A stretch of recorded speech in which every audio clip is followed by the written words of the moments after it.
Antes de tudo, eu quero dizer que esse estudo foi tirado do curso de Teologia do CTMA. Tem um link do curso aqui na descrição. O professor dessa disciplina em específico é o pastor Luciano Subirá. Inclusive, eu já deixo aqui como sugestão de leitura o livro dele, O Falar em Línguas. Tem também o link na descrição, caso você queira adquiri-lo. Dito isso, vamos lá. A palavra do Senhor nos diz em 1 Coríntios 12, 29 e 30. Porventura são todos apóstolos? São todos profetas? São todos doutores? São todos operadores de milagres? Têm todos o dom de curar? Falam todos diversas línguas? Interpretam todos? A resposta implícita para essas perguntas é não. Ou seja, nem todos são apóstolos, nem todos são profetas, nem todos são doutores, nem todos operam milagres e nem todos têm dons de curar.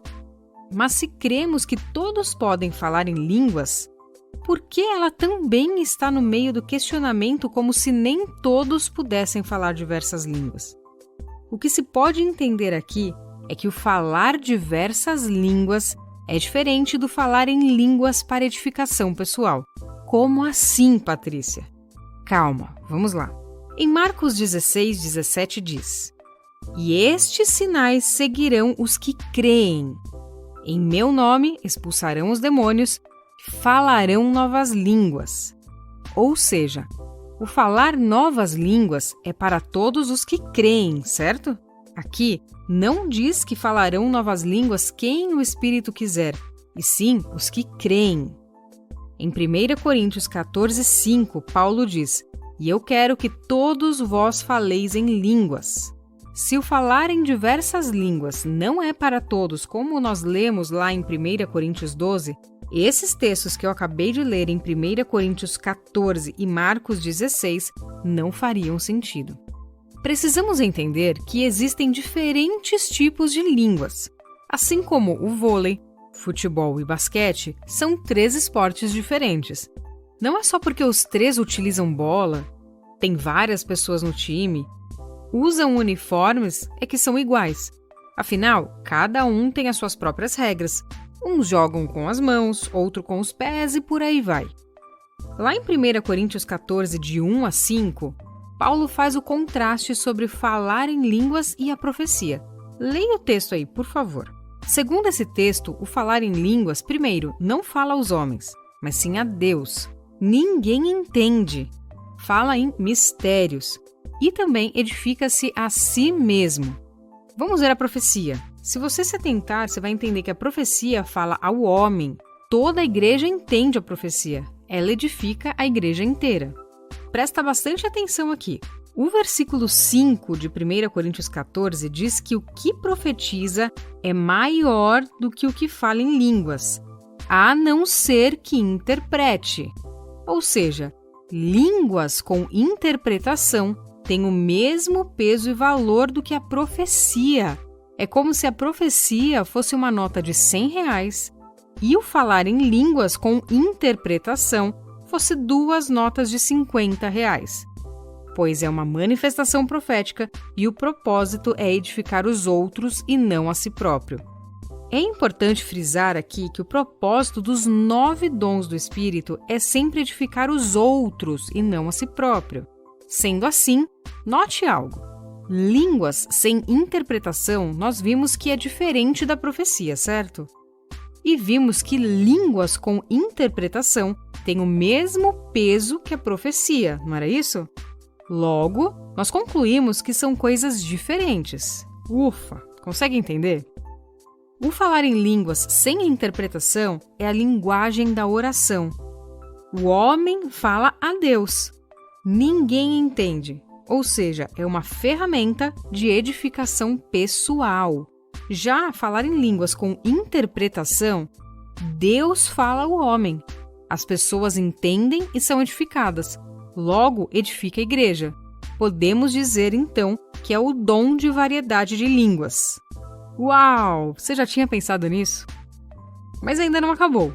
Ainda existe outro tipo de línguas. Em 1 Coríntios 14, de 22 a 23, nos diz que as línguas são um sinal aos incrédulos.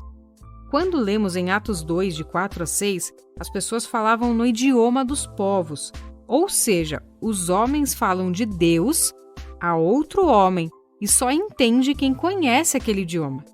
Muita calma, respira e vamos lá. Línguas como ferramenta é aquela que todo crente pode receber. Ninguém entende e é apenas para edificação pessoal. É o que Marcos 16:17 se refere. Línguas com interpretação, que é o dom de variedade de língua, todo mundo entende, a edificação é coletiva e é o que nos diz lá em 1 Coríntios 14:5. Já línguas como sinal aos incrédulos, só quem recebe a palavra entende. Normalmente nem quem está falando entende. A edificação é de terceiros, que é o caso de Atos 2, de 4 a 6.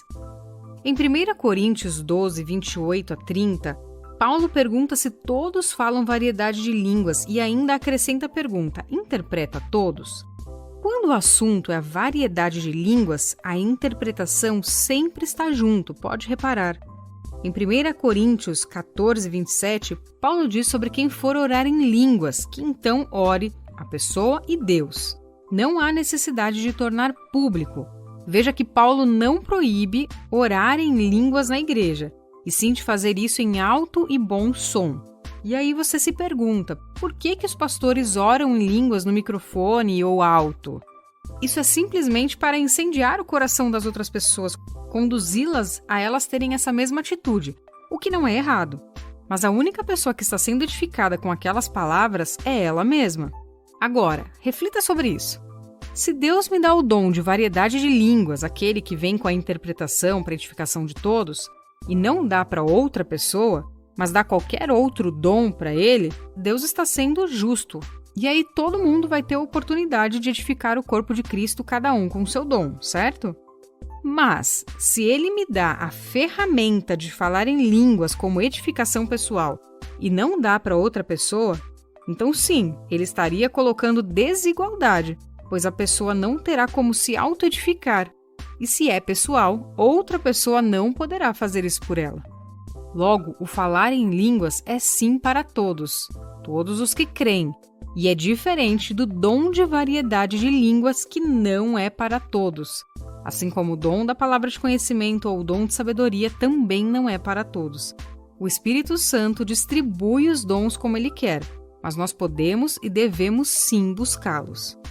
Como eu disse, existem os dons de curar, mas Jesus também disse que todos nós podemos impor as mãos sobre as pessoas e elas serão curadas, pois existe o dom e também a ferramenta, assim como existe a fé como dom e também a fé do fruto do Espírito. Eu sei que isso tudo pode ser um pouco complexo, mas eu realmente espero que você tenha entendido. E por favor, busque sempre orientação de seu pastor em caso de dúvidas.